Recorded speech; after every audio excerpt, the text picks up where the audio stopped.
Nestled in the quiet hills of Beverly Glen, Hal Holbrook's former residence sat shaded under dense eucalyptus and pine. The one-story house, built in 1956, was modest by celebrity standards, just 3 bedrooms, a sunken living room with exposed beams, and a study with floor-to-ceiling bookshelves. But it had something the others didn't: history. Holbrook had lived there until his final years, long after the passing of his wife, Dixie Carter. Their presence lingered in the photos still hanging in the hallway when the real estate agent first showed the property. The new owners, Greg and Monica Lehrman, were a 30-something couple from San Diego. Greg was a dentist who'd sold his practice to work remotely as a consultant. Monica was a part-time voice actor who had recently landed a few audiobook deals. They weren't rich, but they had enough saved for a down payment, and Monica had grown up watching Hal Holbrook's performance as Mark Twain. "It's got bones," she said when they first toured it. "It feels wise." They moved in the first week of June. The weather was warm, the light golden and slow. Their first nights were peaceful, even serene. The backyard sloped into a dry ravine, alive with crickets and the occasional raccoon. They unpacked boxes at a leisurely pace. Monica set up her voice booth in the study, where Holbrook had once rehearsed lines and written in longhand on yellow pads. Greg got used to the silence. He'd never known a house this quiet. But then the noises began. It started in the room Monica claimed for her recordings, the study. She was meticulous about sound: foam panels, thick carpet, a makeshift booth made from heavy curtains. So when she began hearing faint knocks on her raw takes, just soft, almost polite tapping, she assumed it was a hardware issue. But she couldn't explain the timing. The knocks happened only when she read dialogue. Not narration, not exposition, only when she voiced a character. One evening, while reading a dramatic scene between a father and son, Monica froze. On the playback, just after she voiced the father's line, a second voice came through, very faint, like a breath tucked behind hers. She made Greg listen. He didn't hear it at first, but when she isolated the audio and played it with headphones, he turned pale. "It's like someone repeating you," he said, "but slower." She laughed it off, nervous. "Old man Holbrook just giving me notes," she joked. But her smile didn't reach her eyes. They tried to rationalize it. Old pipes, shifting floors. LA had its quirks. But deep down, Monica felt the room had changed. It no longer felt wise, felt watchful. They kept the third bedroom empty, intended for guests, eventually a nursery. Greg used it as a quiet place to read, especially in the early mornings before Monica woke up. He never told her that he started feeling someone behind him. It wasn't a dramatic sensation. No sudden chills or creaking doors. It was subtler, like being silently observed. The room had a long, narrow window that overlooked the side yard. More than once, he thought he saw movement there, just a sliver of motion, like someone walking past, just out of view. One morning, he set his coffee down and went to check the window. Nothing. But when he returned, his book was on the floor, open to a different page. He didn't say anything. Monica was already on edge. But one night, she screamed from the study, and he ran in to find her pale, shaking. She'd seen a man in the glass reflection of her monitor behind her. An older man in a white shirt, his face half-turned. Greg checked every room. Every door was locked. They didn't sleep much after that. 2 weeks later, while clearing out the crawl space, Greg found a box. It was tucked into a dusty corner behind the furnace, half-wrapped in an old flannel shirt. Inside were letters, dozens of them. Typed, dated, some stained with age. They were addressed to H, signed only with a D. At first, Greg assumed they were fan letters. But after reading a few, he realized they were from Dixie Carter. She'd written to him over the years, sometimes from sets, sometimes from other rooms of the house. Loving, mournful letters. There were references to arguments, regrets, dreams of traveling that never happened. In one, she wrote, "If you're reading this, I'm already a ghost in this place. But I'll wait for you, in the rafters or the light." Greg showed Monica. She cried reading them. They decided to leave the box in the study, near the window. "If he's still here," Monica whispered, "maybe he's just lonely." For a while things calmed down, until the lights started turning on by themselves. Just one room, always the study. One night, around 3 a.m., Greg was awakened by the sound of music. Piano. Soft. Uncertain. At first, he thought it was coming from the TV. But when he followed it, barefoot, the sound led him to the study. The door was cracked open. Inside, the light was off but the stereo was on, playing a cassette Monica had never seen. Moonlight Sonata. The tape stopped midway, as if it had been paused. Greg didn't go back to bed. Neither did Monica when he told her. They left the house that weekend. Told their real estate agent it was for personal reasons. The place was relisted quietly. Price dropped slightly. The listing didn't mention Hal Holbrook anymore. No one stayed in it long after that. A neighbor once claimed he saw a man standing in the backyard near dusk, dressed in a pale linen shirt, staring up at the eaves. Another swore she heard someone reciting lines from Mark Twain tonight, in the backyard. But there are no recordings, no proof, just a house with a locked study, and a silence that never feels quite empty. Don't forget to subscribe and like if you liked this story. The house sat empty for nearly 4 months after Greg and Monica left.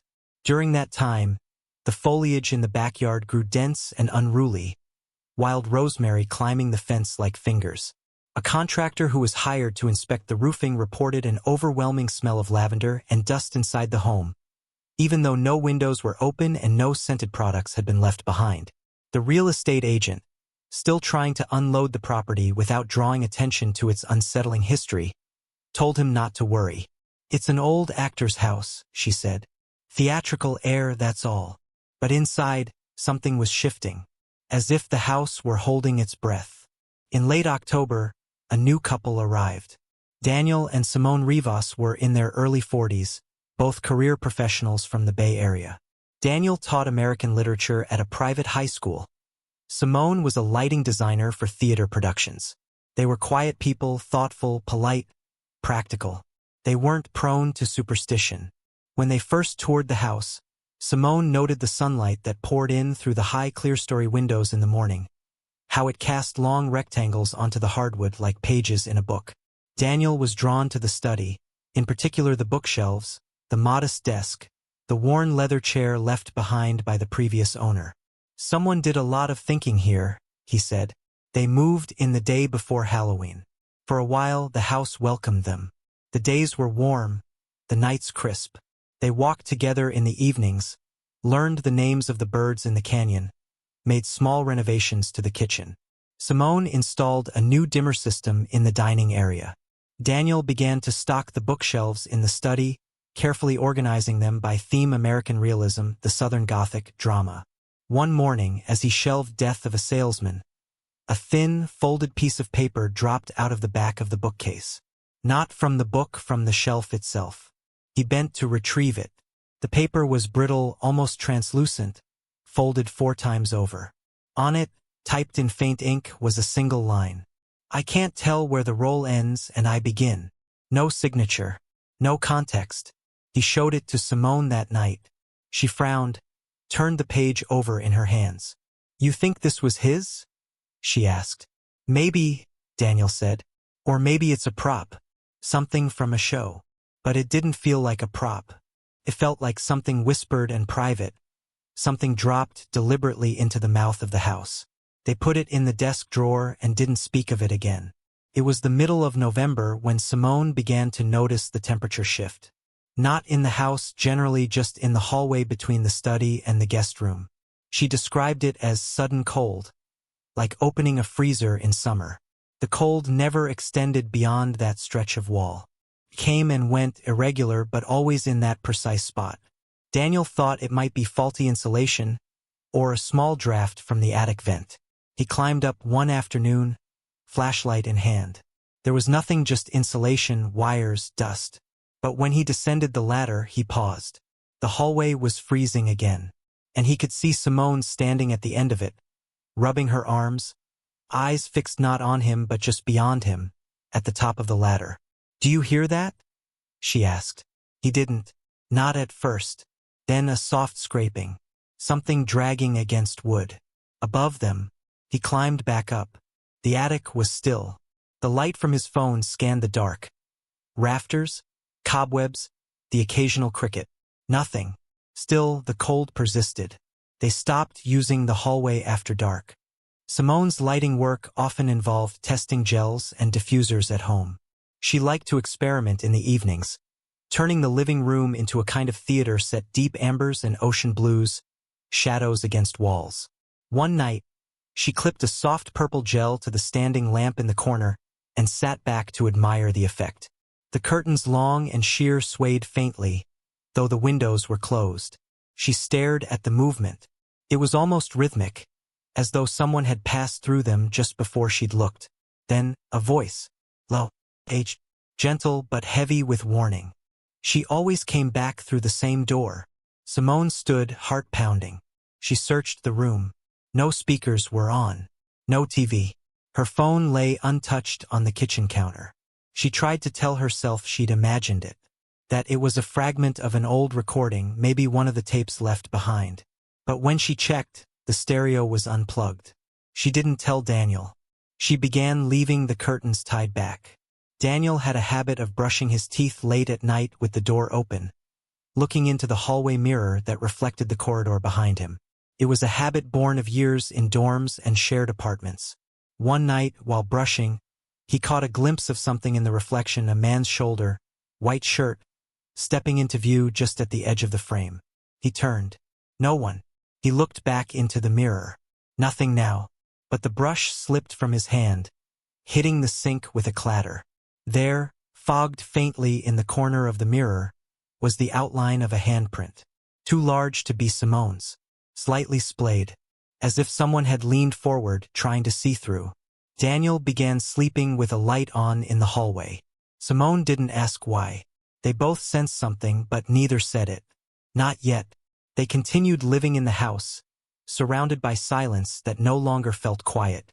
And somewhere in the walls, in the wires, in the space between breath and memory, the role continued.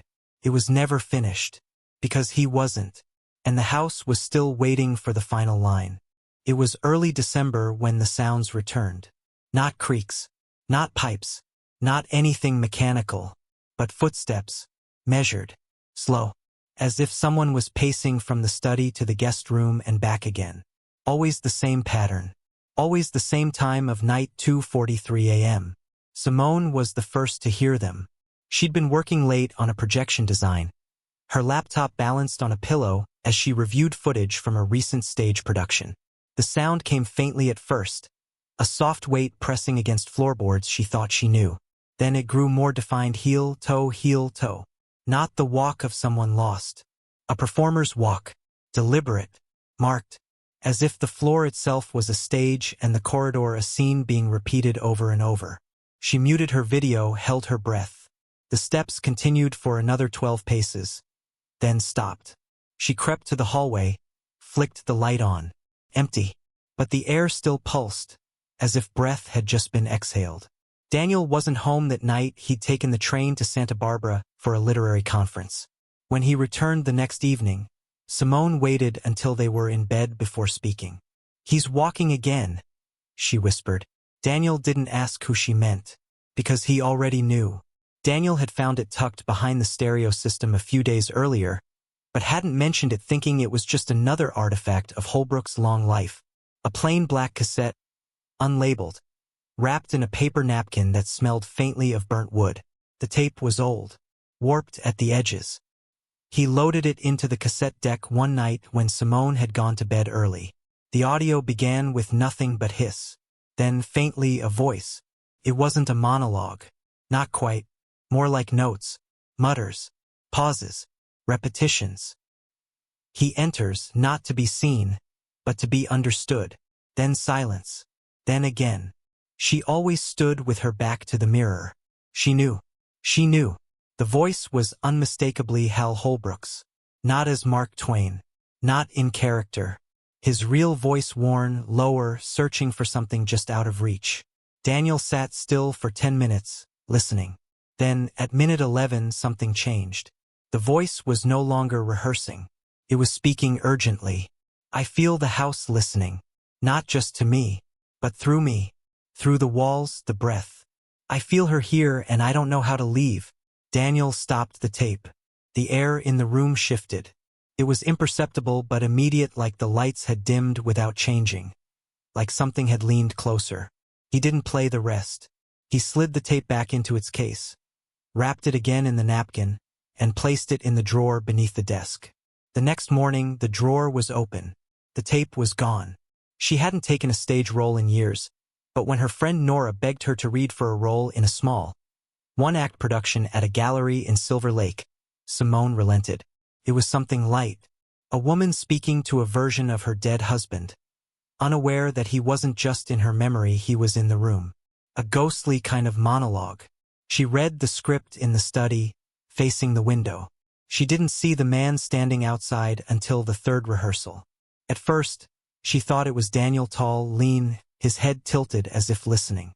But when she turned, no one was there. Then, on the fourth reading, she felt her mouth moving before her mind caught up. The words she said weren't on the page. "They always leave the stage too soon," she whispered. "But I stay. I wait. I walk the same steps because I don't know what else to do." She froze. Her hands were trembling. She looked down at the script. The words weren't there. She called Daniel, barely able to explain what had happened. He told her about the tape, about the voice, about the message on the mirror. They both sat in silence for a long time, staring out the window. They began to suspect that what they were experiencing wasn't random.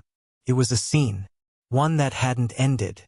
That winter, something changed in the house's atmosphere. It wasn't just cold anymore, it was dense. Heavy, like standing backstage behind thick velvet curtains, just before a show begins. The weight of expectation, the unseen eyes. Simone began to sleep restlessly. She would wake with impressions of applause in her ears. Faint, rhythmic clapping, just out of sync, almost sarcastic in tone. Daniel saw shadows moving behind him when he turned corners too quickly. But it was the visitor that broke their grip on logic. On the night of December 18th, just a week before Christmas, there was a knock at the door. 2:43 a.m. Daniel opened it. No one. Just a single item left on the welcome mat. An old theater program, water-stained and folded in half. The cover read, "Evening with Mark Twain, performed by Hal Holbrook. March 2007, UCLA Royce Hall." Inside, the program was blank. All pages torn out, except for the back cover, where something had been scrawled in pencil. "I missed my cue. I never got to leave." They didn't sleep that night. They didn't try. The house was no longer simply haunted. It was active. It was repeating. And somewhere, just beyond the walls, someone was still waiting for their curtain call. It was Christmas Eve when the house stopped pretending. The afternoon had been quiet. Daniel and Simone had made an effort to reclaim the day. They baked shortbread cookies. They drank red wine with cinnamon. They lit candles, placed them carefully around the living room, trying to fill the air with something other than dread. They even played carols on a Bluetooth speaker, attempting to drown out the slow bleed of unease that had become a part of their daily life. But as the sky darkened and the canyon wind pressed against the glass, the music seemed to thin. It didn't stop, it just seemed farther away, like it was playing from somewhere down a long hallway, around a corner. Every chord felt diluted, off-pitch, as if the house was humming along but didn't know the tune. At 2:43 a.m., as expected, the footsteps began. This time, Daniel didn't get out of bed. He just stared at the ceiling and counted the steps. 12. Then silence. Then the floor creaked again, but closer. Simone sat up in the dark beside him. "Did you lock the study?" she whispered. He hadn't. And even if he had, locks didn't mean much in that house anymore. They descended the stairs barefoot, slowly, the air strangely warm despite the cold wind clawing at the windows. It was the kind of warmth you feel in an old theater before a show begins, when the heat of 100 silent bodies gathers and waits. The house smelled of dust and lavender again. But underneath it now, a new scent had risen. Scorched wood, stage smoke, the kind used in illusions and death scenes. The hallway light was flickering, though no bulbs had been changed. and from behind the door of the study, there was sound. Not voices, not footsteps, but a monologue, spoken low, rehearsed, deliberate. Simone reached for Daniel's hand. He nodded. They opened the door together. The study was lit, dimly, by the small desk lamp. But the walls were breathing subtle movements, like lungs inhaling and holding. The curtains didn't move. The windows were closed. Yet the air was alive. And sitting in the old leather chair that had been left behind was a man. Older, thin. His shoulders hunched, his head lowered slightly in concentration. A white shirt, unbuttoned at the collar. His fingers splayed across the arms of the chair like an actor's tense. Expressive. Daniel gasped. Simone couldn't breathe. It was Hal Holbrook. Not a shadow. Not a smudge in the glass. Him. But not quite him. As though something had sculpted him from memory and performance. Not flesh, not spirit, but role. A living impression caught between being and becoming. He didn't look at them. He just recited, "I came here to rest and still I speak. I came here to die and still I act." The role, it followed me. It followed me through the walls, through the mirror, through the last breath I ever took on stage. He paused, lifted his chin. His eyes were deep-set, full of something endless. He looked at Simone, then at Daniel as if seeing them for the first time. "You hear me because you listen. You see me because you know the script. But the house never let me go." Daniel stepped forward against every instinct in his body. "Why this house?" he whispered. "Why still here?" Holbrook's figure shifted, flickering slightly at the edges, like film burning through a projector. "Because this is where I said the lines too many times. Because I made the house remember me." And then softer. "Because I never took my final bow." The room grew darker, not by light, but by space. The edges of the study blurred, bent inward, like curtains closing. Simone suddenly understood what had to happen. Her work in the theater. Her nights standing behind curtains, waiting for cues, reading emotion through light and shadow. This wasn't a haunting. It was a performance without an audience. A scene with no applause. She crossed to the chair, stood directly before the figure, and said, "We're here now. We're watching." Hal Holbrook, if that's who or what he was, rose to his feet. He stood straight, taller than they'd expected. He looked to the right where no one was, then to the left. And then, with careful grace, he bowed. Once, twice. The light in the room pulsed and then blew out all at once, as if the air itself had exhaled for the first time in years. Silence followed. But not empty silence. Finished silence. They stayed in the house another year. The footsteps never came again. The cold spot faded. The tape never returned. Daniel finished a manuscript in the study, a memoir of what happened. He never tried to publish it. He kept the pages in a red leather binder on the shelf, behind the collected works of Tennessee Williams. Simone continued designing lights for the stage, but never again used purple gels.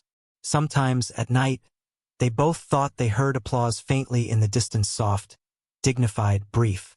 But they no longer feared it, because the show was finally over, and the house had gone quiet. For good.